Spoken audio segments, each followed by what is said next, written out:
And now at 6:30, just in time for the holiday, a new movie about Charles Dickens, who wrote A Christmas Carol, the famous Christmas book of all time. Sure is. The movie is called The Man Who Invented Christmas, and the book is based on what was written by a professor at FIU. And our Lisa Petrillo sat down with Les Standiford to talk about that big leap from the classroom to the big screen.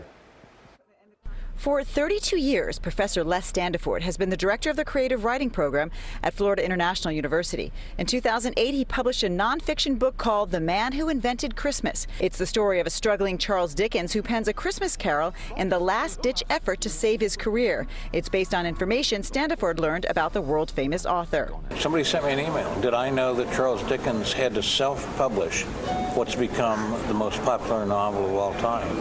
And a bunch of other questions. Did I know he was broke, depressed, ready to quit writing? His last 3 books had been flops. Did I know that Christmas had been a second-tier holiday and little celebrated in the Western world? The answer to in all those cases, in my case, was no. I had no idea. Standiford became fascinated by the then handsome young author and his struggle to get his book out there.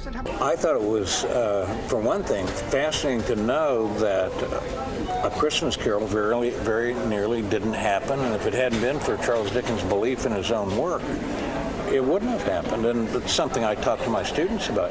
If you don't believe in your own work, who will at the outset? And he went to his publishers and explained his excitement about the idea, and they said, lie down until that urge passes, Dickens said. A ghost story about Christmas? No one will be interested. Imagine. The biggest Christmas story of all time. Exactly. The book caught the eye of Books and Books owner Mitchell Kaplan and his business partner, who pitched it to be made into a movie. It worked, and it's being released in theaters nationwide this week. Standiford was a consultant on the Dublin, Ireland set. Downton Abbey's Dan Stephen plays Charles Dickens, and actor Christopher Plummer plays Scrooge.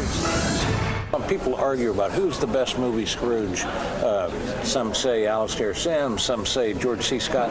There's a new Scrooge on the horizon. Christopher Plummer, and that's him? Oh, he's amazing. He's 88 years old, and all he has to do is raise an eyebrow, and the whole room goes quiet.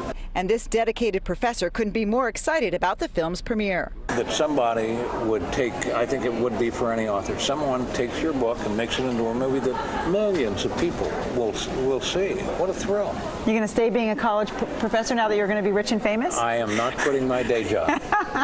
That's good. We need more good teachers. Congratulations to you, and Merry Christmas on this entire project. Happy holiday. Merry Christmas to us, everyone. God bless us, everyone. Thank you so much. No, that was. You think the students will get extra credit if they go watch the movie? Yeah, do a book report, watch the movie, whatever it takes. I like that. That's one way to sell tickets. No, it looks like a great movie. I definitely want to see that one.